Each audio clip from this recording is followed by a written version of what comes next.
Cordial saludo, mi nombre es Joseph Córdoba Rosenau, soy abogado, especialista en Derecho Administrativo y les doy una calurosa bienvenida a este su espacio Córdoba Rosenau Asesores. Vamos a continuar debido a la importancia que tiene comprender tanto los aspectos teóricos como prácticos integrados en la Ley 1801 de 2016, Código Nacional de Seguridad Ciudadana y Convivencia. Esta norma la hemos estado comentando, compartiendo por aquí, analizando algunos de sus aspectos, sobre todo en función de la ciudadanía, no solamente de quienes somos abogados, ni de los operadores judiciales o de las autoridades de policía, sino fundamentalmente de la ciudadanía, porque partimos del principio que todos somos ciudadanos. En atención a ello, hemos hablado en las precedentes ediciones frente a la naturaleza del comparendo, hemos hablado también de las categorías jurídicas, hemos hablado de la necesidad de comparecer frente a la autoridad de policía, hemos hablado, sobre todo en el capítulo anterior, frente a qué ocurre cuando yo por alguna circunstancia no puedo asistir, circunstancia justificada. Hablamos de la sentencia C349 de 2017 de la Corte Constitucional, desde la cual se abrió una ventana de oportunidad, dado que la norma de la Ley 1801 de 2016 no lo contemplaba, para presentar frente a la autoridad de policía, el inspector de policía regularmente, presentar una excusa se le conceden 3 días pues al presunto infractor para que él presente una excusa razonable, por supuesto, de por qué motivo, razón, causa, circunstancia no pudo asistir a la audiencia pública programada. Nosotros vamos a volver seguramente sobre muchos de estos aspectos, sin embargo es importante, sobre todo en atención al público ciudadano, es importante no desconocer factores esenciales o guías esenciales dentro de la norma que se relacionan directamente tanto con el proceso único de policía, ya sea el proceso verbal abreviado o el proceso inmediato, sino también con definitivamente toda la teología del código. En este orden de ideas, en cualquier norma hay unos principios orientadores. Estos principios orientadores para algunos sectores, tanto operadores judiciales, agentes, la misma ciudadanía, inclusive abogados, muchas veces se consideran ornamentales, se consideran una mera descripción, una mera, por así decirlo, en unos términos más claros, una simple proposición, aspiración de deseos del legislador, pero los principios direccionan la interpretación de una norma, y en las normas siempre hay controversias frente a cómo se deben interpretar. Quiere decir que no todos los operadores de la norma, operadores jurídicos, la van a entender de la misma manera, como no todos los abogados, como no todas las autoridades, pero hay que buscar unos consensos. Los principios del código son bastantes principios, son de hecho 13, pero nosotros vamos a tratar especialmente los últimos. Sin embargo, hoy no vamos a desarrollar tanto eso, es para que la ciudadanía tenga en cuenta y articule estos principios frente a una situación en la cual inicialmente se ha abordado por un agente de policía, ¿cierto? ¿Cómo hago yo si un agente de policía me aborda para imponer un comparendo, o si es necesario que él me imponga un comparendo siempre, o si eso, desde un punto de vista, por supuesto, constitucional y legal, no siempre es necesario? Entonces vamos a primero enunciarlos brevemente los principios. Está en el artículo 8, protección a la vida, respeto a la dignidad humana, que es un principio fundamental derivado de la concepción constitucional de lo que está en la Constitución. Protección y respeto a los derechos humanos, prevalencia de los derechos de niños, niñas y adolescentes, protección integral, que son personas pues que tienen, digamos, una protección constitucional y legal reforzada, especial. una primacía pues de sus derechos. Igualdad ante la ley, libertad y autorregulación, reconocimiento de las diferencias culturales, a la diversidad, la no discriminación, el debido proceso, que es fundamental, es la espina dorsal de todos los procesos, la protección de la diversidad e integridad del ambiente, el patrimonio ecológico, teniendo en cuenta que una de las categorías jurídicas que vimos en episodios precedentes es el medio ambiente, solidaridad, solución pacífica de las controversias y desacuerdos de los conflictos, respeto al ordenamiento jurídico y a las autoridades constituidas. Y en cuanto a los últimos dos numerales, con 3 principios, los vamos a leer un poco más lentamente. Abrimos comillas. El número 12, proporcionalidad y razonabilidad. La adopción de medios de policía y medidas correctivas debe ser proporcional y razonable, atendiendo las circunstancias de cada caso y la finalidad de la norma.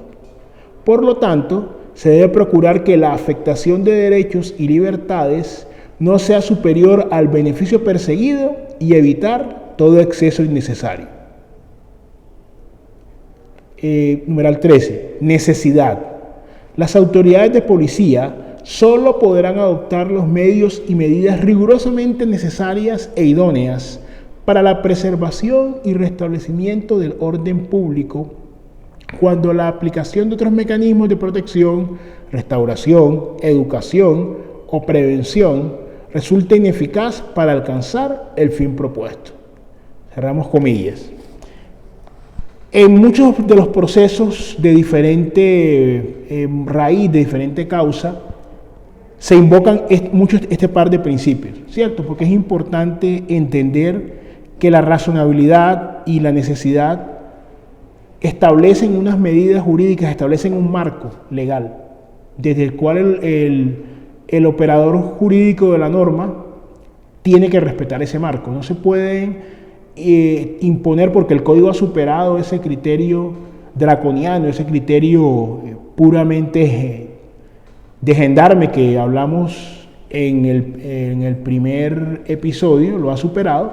Entonces la imposición de la medida está supeditada a que sea realmente razonable y necesaria, que la imposición de una medida correctiva posterior en un proceso y ya desde el principio, desde la simple generación del comparendo, hay que ver si ello es o no necesario y si es razonable. La razonabilidad tiene que ver, por supuesto, con una racionalidad instrumental, con una medida en la cual si no hay, digamos, proporciones entre la medida que se va a tomar y la acción que ocurrió, porque por lo general puede que no se adecue a la tipificación que está acá en los comportamientos contra la convivencia, entonces no es razonable, o sea, no es racional, usando la razón, por eso se habla de lo instrumental, imponer esa medida.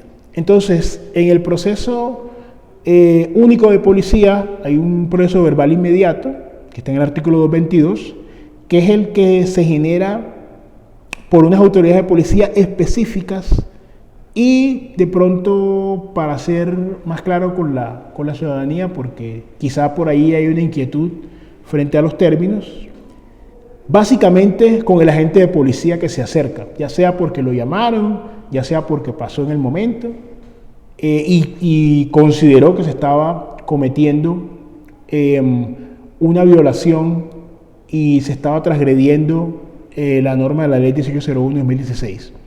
Entonces, en este trámite, dice trámite el artículo 222, vamos a leerlo una buena porción, artículo 222, trámite del proceso verbal inmediato. Se tramitarán por el proceso verbal inmediato los comportamientos contrarios a la convivencia de competencia del personal uniformado de la Policía Nacional, comandantes de establecimientos, subestación de policía, los comandantes del Centro de Atención Inmediata de Policía en las etapas siguientes.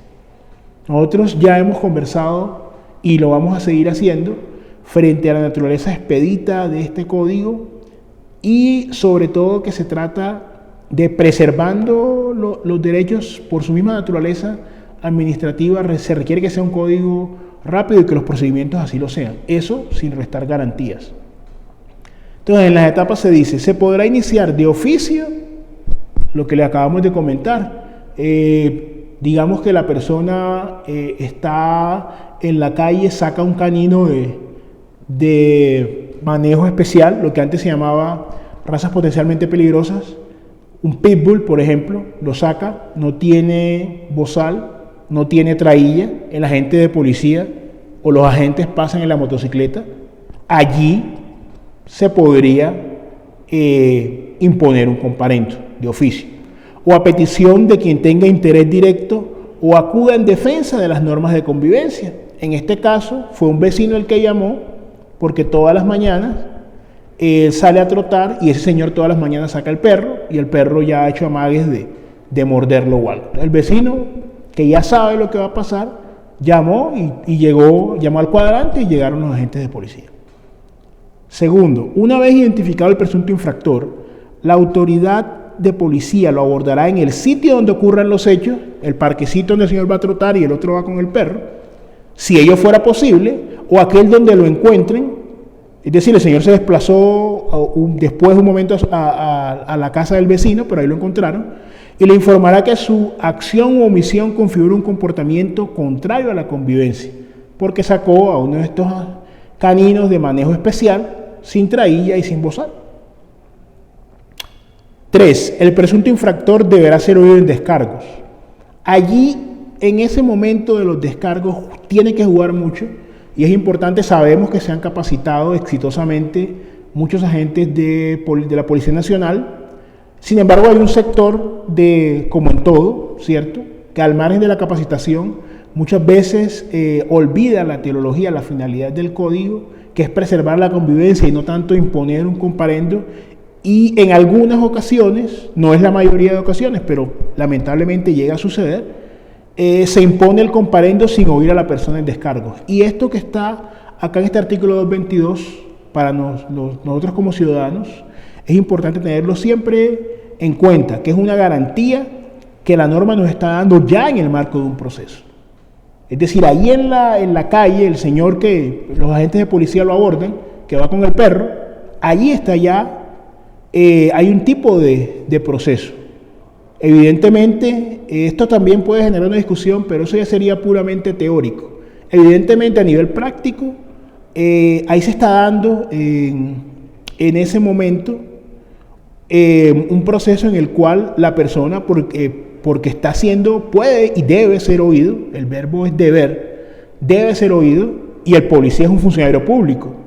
Que no hay abogado, que no hay, esas son otras discusiones, pero en la práctica yo tengo la oportunidad como ciudadano que me escuche. Entonces los agentes de policía abordan al señor, le señalan la norma, acá en la ley 1801, sobre que la norma de 1801 y además otras normas que han salido, como por ejemplo la póliza que tiene que tener una persona que tiene esta clase de caninos, y le preguntan al señor por qué tiene usted a este canino, este pitbull, por qué lo tiene sin traída y sin bozal y por qué lo saca al parque. Allí los policías le van a preguntar al señor. Punto cuarto, la autoridad de policía hará una primera ponderación de los hechos. Procurará una mediación policial entre las partes en conflicto. De no lograr la medición, impondrá la medida correctiva a través de la orden de policía. Cerramos comillas. Entonces es importante entender que ya, para ir finalizando en este supuesto, le preguntan al señor, el señor dice, no, es que yo saco a este perro porque este perro es mío y al perro le gusta andar sin traída y sin bozal.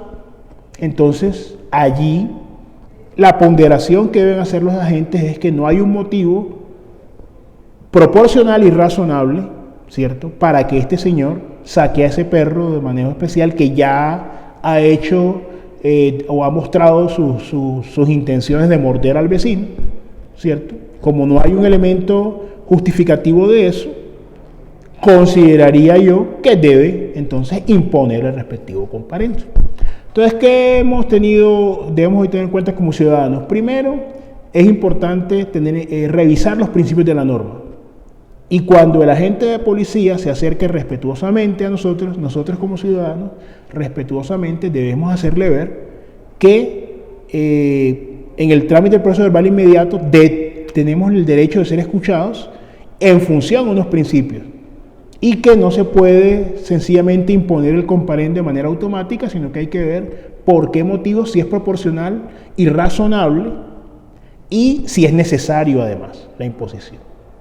En este caso sería necesaria porque no solo porque una norma así lo rece frente a los perros de manejo especial, sino porque lamentablemente hemos visto muchos episodios de mordedura de estos animales, que no es la culpa de los animales, la responsabilidad del propietario. El perro pitbull no tiene la culpa si lo sacan a la calle sin bozal y trae, y es el propietario el que debe responder por eso. Y otra cuestión que tenemos clara es que estos principios, que uno los ve por allá abstractos, los ve teóricos, tienen una aplicación práctica y funcional en una situación concreta, situación en la calle o frente a un agente de policía, que debe tenerse en cuenta. Entonces, agradecidos de antemano por su atención, los estaremos esperando en un próximo episodio.